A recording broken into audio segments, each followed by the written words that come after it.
स्वागत है आपका आज के इस गहन विश्लेषण में। आज हम एक ऐसे विषय पर बात करने वाले हैं जो जियोपॉलिटिक्स, अंतर्राष्ट्रीय संघर्ष और एक बेहद खौफनाक साजिश का एक बहुत ही उलझा हुआ जाल है।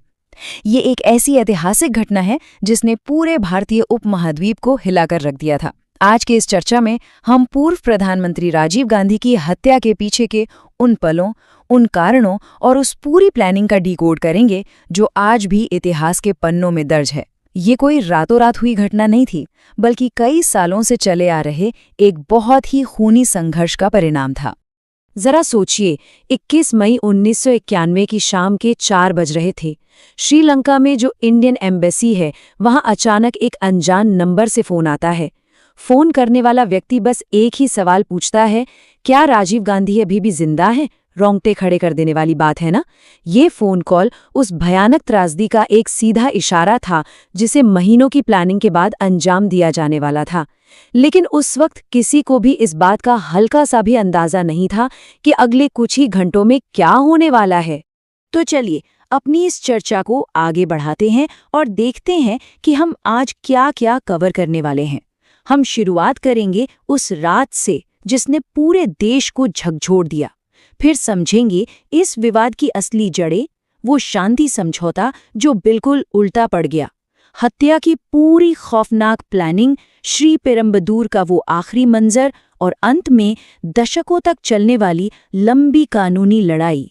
तो सबसे पहले बात करते हैं उस रात की।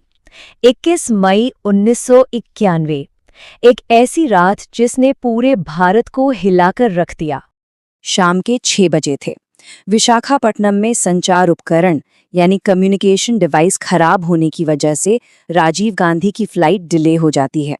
वो रुकने का मन बना ही रहे होते हैं कि अचानक आधे घंटे बाद खबर आती है कि फ्लाइट ठीक हो गई है। अब राजीव गांधी, जो खुद एक ट्रेन्ड पायलट थे और जिन्हें ड्राइविंग का बहुत शौक था, वो खुद गाड़ी चलाकर एकदम टॉप स्पीड में वापस एयरपोर्ट की तरफ निकल पड़ते हैं। स्पीड इतनी ज्यादा थी कि उनकी सिक्योरिटी टीम तक पीछे छूट गई थी। रात 8:20 पर उनकी फ्लाइट चेन्नई एयरपोर्ट लैंड करती है। वो शायद नहीं जानते थे कि वो उस अनहोनी के एक कदम और करीब पहुंच चुके हैं। लेकिन उस रात की आखिरी कड़ी तक पहुंचने से पहले हमें थोड़ा पीछे जाना पड़ेगा और समझना होगा इस पूरे विवाद की जड़ों को, जो श्रीलंका के इतिहास में दफन है। अगर हम 1948 में श्रीलंका की आज़ादी के बाद का डेमोग्राफिक डेटा देखें तो तस्वीर बिल्कुल साफ हो जाती है। एक तरफ बहुसंख्यक सिंहला आबादी थी, करीब 70%, जो मुख्य रूप से बौद्ध धर्म को मानती थी, और दूसरी तरफ थी 23% तमिल माइनॉरिटी, जिनमें से ज्यादातर हिंदू थे। और बस यहीं से मेजॉरिटी और माइनॉरिटी के बीच अधिकारों की वो लड़ाई शुरू होती है जिसने आगे चलकर एक बहुत ही भयानक सिविल वॉर यानी गृह युद्ध का रूप ले लिया। असल में हुआ क्या कि श्रीलंकाई सरकार ने कुछ ऐसे बड़े पॉलिसी डिसीजन लिए जिन्होंने तमिल आबादी को पूरी तरह से हाशिए पर धकेल दिया। सोचिए, इंडियन ओरिजिन के तमिलों के वोट देने के अधिकार तक छीन लिए गए। इंग्लिश के जगह सिर्फ सिंहला को एकमात्र ऑफिशियल लैंग्वेज घोषित कर दिया गया। एजुकेशन में भी सिंहला स्टूडेंट्स को प्राथमिकता मिलने लगी और 1972 आते आते बौद्ध धर्म को देश का प्राइमरी रिलीजन बना दिया गया। अब इन एक तरफा फैसलों का नतीजा क्या होना था? तमिल कम्युनिटी के भीतर एक बहुत गहरा असंतोष, एक गुस्सा पनपने लगा, और इसी भारी असंतोष के बीच जन्म होता है एक आर्म्ड सेपरेटिस्ट ग्रुप का, जिसे हम LTTE यानी liberation tigers of Tamil Eelam के नाम से जानते हैं। वेलुपिल्लई प्रभाकरण ने इस ग्रुप को बनाया था, जिसका बस एक ही मकसद था, श्रीलंकाई तमिलों के लिए एक अलग और स्वतंत्र देश तमिल ईलम की स्थापना करना। ये ग्रुप अपने अधिकारों के लिए श्रीलंकाई सेना के साथ एक लंबे और बेहद खूनी संघर्ष में उतर चुका था। अब सवाल उठता है कि इसमें भारत की एंट्री कैसे हुई। चलिए देखते हैं वो शांति समझौता जो बिल्कुल उल्टा पड़ गया। श्रीलंका का ये इंटरनल मैटर बस वहीं तक सीमित नहीं रहा। यहाँ पर दिमाग में एक बहुत ही ज़रूरी सवाल आता है, आखिर एक श्रीलंकाई अलगाववादी समूह ने भारत के इतने बड़े राजनेता, एक पूर्व प्रधानमंत्री को अपना निशाना क्यों बनाया? राजीव गांधी से आखिर उनकी ऐसी क्या दुश्मनी हो सकती थी? इसका जवाब मिलता है इस टाइमलाइन को देखकर।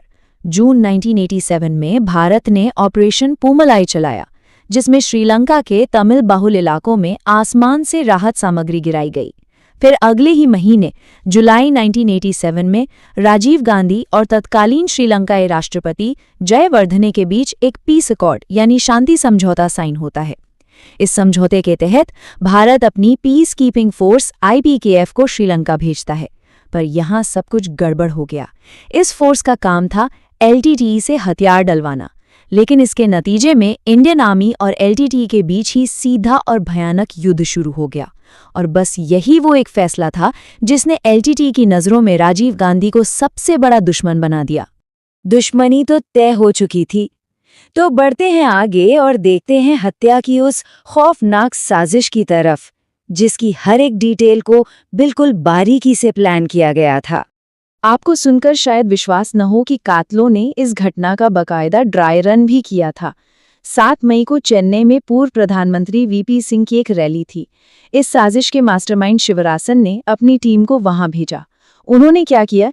वेलकम करने वालों की लाइन में घुसपैठ की, VP सिंह के VIP घेरे तक पहुंचे, उन्हें माला पहनाई और एकदम ध्यान से ऑब्जर्व किया कि VIP सिक्योरिटी को कैसे भेदा जा सकता है। उन्होंने ये भी चेक किया कि वहां फोटोग्राफर किस तरह से तस्वीरें क्लिक करते हैं और फोटो कैप्चर में क्या कमियां हैं। ये ड्राई रन पूरी तरह से सक्सेसफुल रहा और उन्हें कंफर्म हो गया कि किसी बड़े VIP के बिल्कुल करीब पहुंचना असंभव नहीं है। और इस ड्राई रन के ठीक 2 हफ्ते बाद आती है वो मनहूस रात, 21 मई 1991, श्रीपेरम्बदूर का वो रैली ग्राउंड जहां सब कुछ पहले से तय था। AJ डॉस नाम के व्यक्ति ने पूरी व्यवस्था की थी। सिक्योरिटी बिल्कुल टाइट लग रही थी, करीब 300 पुलिसकर्मी वहां तैनात थे। VIP वेलकम के लिए एक अलग रेड कार्पेट एरिया बनाया गया था जिसे बैरिकेड किया हुआ था। इस घेरे के अंदर पहले से अप्रूव किए गए सिर्फ 23 गेस्ट्स इंतजार कर रहे थे। वहीं से लगभग 100 मीटर की दूरी पर इंदिरा गांधी की एक बड़ी सी कार्डबोर्ड की मूर्ति थी, जहां से राजीव गांधी को मुख्य मंच तक आना था। देखने में सब कुछ बिल्कुल सुरक्षित लग रहा था, लेकिन ग्राउंड जीरो पर चीजें बहुत तेजी से बदल रही थीं। रात ठीक 10:10 पर राजीव गांधी रैली में पहुंचते हैं। इंदिरा गांधी की मूर्ति पर माला चढ़ाने के बाद 10:15 पर वो रेड कार्पेट एरिया की तरफ बढ़ते हैं। वहां भारी भीड़ थी। 10:18 पर कोकिला नाम की एक छोटी बच्ची आगे आकर उन्हें एक कविता सुनाती है। और तभी ठीक 10:20 पर इस पूरी साजिश का सबसे अहम मोहरा, आत्मघाती हमलावर धनु, भीड़ का फायदा उठाते हुए उनकी तरफ बढ़ती है। धनु के हाथों में चंदन की एक माला थी। जैसे ही वो थोड़ा आगे बढ़ती है, सब इंस्पेक्टर अनुसुईया को उस पे शक होता है और वो उसे रोकने की कोशिश करती हैं। लेकिन तभी राजीव गांधी खुद बीच बचाव करते हैं और कहते हैं कि सभी को मिलने का मौका मिलना चाहिए। ये शायद उनकी जिंदगी का आखिरी फैसला था। धनु आगे बढ़ती है, उन्हें माला पहनाती है और जैसे ही वो उनके पैर छूने के लिए नीचे झुकती है, वो अपने कपड़ों के अंदर छिपी एक्सप्लोजिव जैकेट के बटन दबा देती है और अगले ही पल एक कान फाड़ देने वाले धमाके ने पूरे रैली ग्राउंड को हिलाकर रख दिया।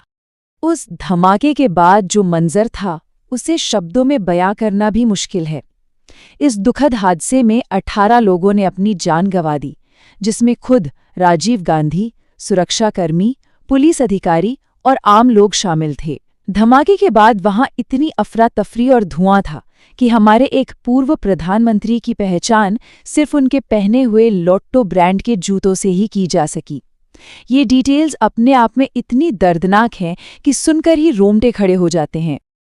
अब इतना सब होने के बाद आखिर इस पूरी साजिश का पर्दाफाश कैसे हुआ?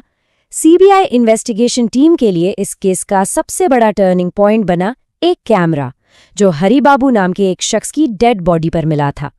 ये वही हरी बाबू था जिसे कातिलों ने खुद वहां की फोटोज लेने के लिए हायर किया था।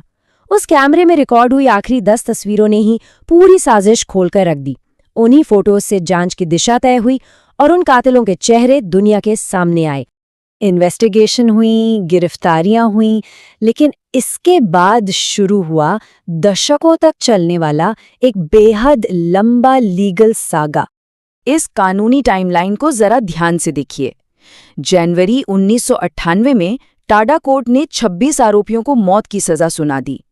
फिर मई 1999 में सुप्रीम कोर्ट ने इनमें से सिर्फ 4 लोगों नलिनी, मुरुगन, संथन और पैराविलन की मौत की सजा बरकरार रखी।